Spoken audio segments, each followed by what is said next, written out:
Alright, so maraming gustong mag-music school, no? And I get a lot of questions. I see some of my previous posts about music school popping up again, no? So let's talk about something na hindi masyado na pag-uusapan when it comes to pursuing a degree in music. So, akala kasi ng iba parang, uy, parang ang saya nun, di ba? Everyday, magpe-perform ka, everyday, nagpa-practice ka, di ba? 40 hours a day, ganyan.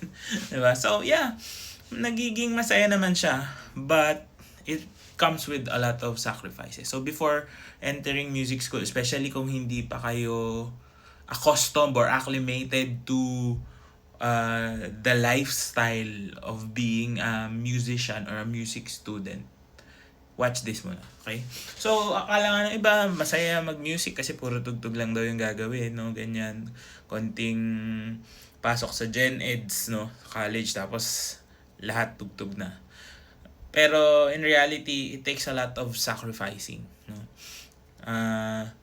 Especially kung hindi ka sanay dun sa lifestyle na yun, no? Kasi ako, personally, since I was young, tumutugtog na ako eh. 2-hour practice sessions in a day was normal for me ever since bata pa ako, no? So, hindi malaki yung naging adjustment ko. But if you are someone na beginner, tas ngayon ka palang papasok, baka may konting culture shock na maramdaman ka, no?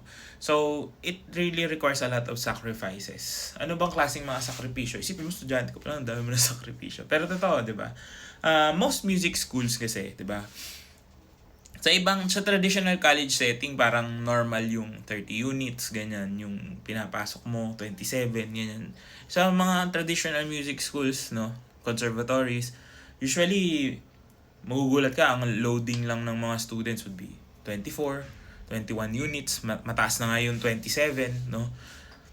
And it's not because it's easier, but it's actually because it's harder. Kasi most of the things that you need to do happens outside of your class hours. Ano yun? Yung practice mo. So, kapag music student ka, yung major instrument mo, papractice mo. Yung minor instrument mo, papracticein mo. And also, you will practice your singing. For example, mag-memorize ka ng chords or sa theory. So, lahat yon nangyayari outside.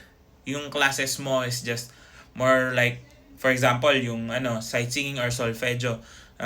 Most of the time, ang ginagawa mo lang doon is kinakanta mo or pine-present mo na sa teacher mo yung ginawa mong assignment, 'di ba? Hindi naman niya ituturo note per note yung kakantahin mo. So, everything requires a lot of skill building.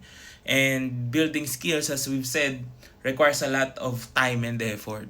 So, kung hindi ka sanay sa ganong klaseng, hindi mo kayang tanggapin na ganon yung mangyayari na magsasakripisyo ka ng time with friends, na you'll be isolated a lot most of the time kasi kailangan mo mag-individual practice. And yun nga, magsasakripisyo ka minsan, mga birthdays, mga events, no? Family events, hindi ka makakadating kasi kailangan mo mag-perform, kailangan mong mag-recital, kailangan mong mag-practice because you're preparing for exams and concerts. Yan, kasama yan sa mga sakripisyo na gagawin mo. So, kung hindi mo nakikita yung sarili mo, yung gusto mo, fun lang, I don't think you would survive in the conservatory or a music school for that matter. No, kasi tulad ko, no, nung time ko, nung first year kami, 45 kami sa class. And then, na-realize nung iba na parang, this is not something I would want to do or want to pursue. Pagdating ng second sem, 13 na lang, 20 na lang kami, gano'n. So, nauubos talaga. Kasi nga, ang mahirap dito is, it becomes a lifestyle more than just a course, no? Music is something that you live with. It's not something na pwede mong iset aside. Alam mo yun, yung ganong feeling na you set, because most careers are like that, diba? You set aside being a lawyer or an accountant or an engineer because you're a family man, for example, ganyan. Pero pag musician ka kasi, pwede mo naman ipasok yan sa buhay mo eh. Sinasabuhay siya. Hindi siya basta work lang na pwede mong iwan sa office, diba? Kasi kahit saan ka magpunta, there's music around us eh. So, ganun yung sakripisyo niya. Kailangan ipasok mo siya sa katawan mo. Kailangan gawin mo yung sakripisyo na yon. And You have to do it wholeheartedly, no? Pag may konti kang remorse, may konti kang, I don't know what to call it. Basta yung kung hindi mo kaya i-handle yun, mahihirapan ka. So you have to really prepare for it mentally, physically, 'di ba? Kailangan you're in good health, yung condition ng brain mo, ng mind mo, the way you think, o mind setting, ganyan. Kasi meron din ako mga na-encounter na music students na parang, wag puro major, ganyan. Kailangan pumapasok sa subjects, ganyan. No. Everything that you're doing, whether that's a class that involves music, should be benefiting your performance, 'di ba? So wag mong pag pumasok ka sa music school, wag mong isipin na yung theory na to, kailangan mag-focus ako dito lang ako mag-focus, tapos di ka mag-focus sa instrument mo. Minsan nga, no? Ito totoo, no? I had classmates who were like school bukol sila pagdating sa mga minor subjects, no?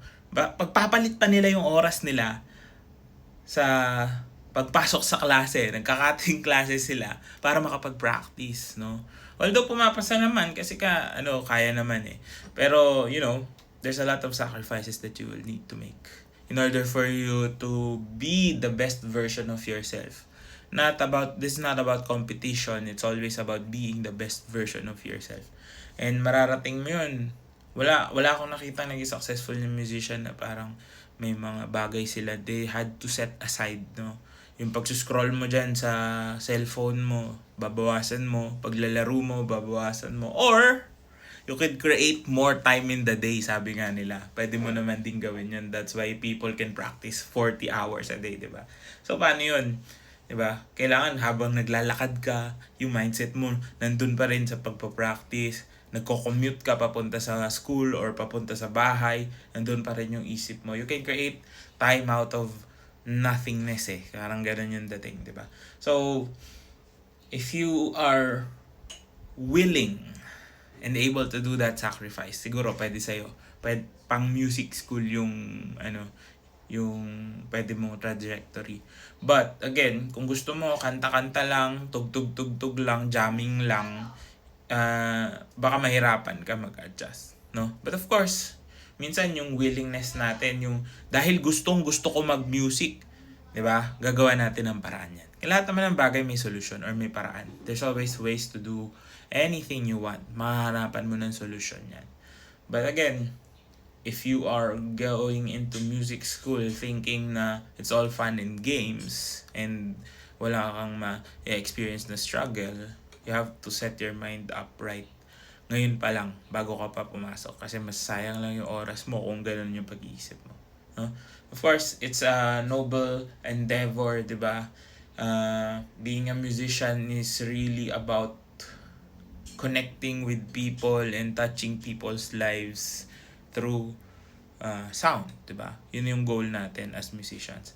But in order for you to do that, you have to be good at your craft. And to be good at your craft, you need to put in the work. You put in the time and effort, and of course, listen to your mentors palagi para maging fruitful ang inyong musical journey, especially if you are going into whatever music school you want to pursue music in. So, ayan.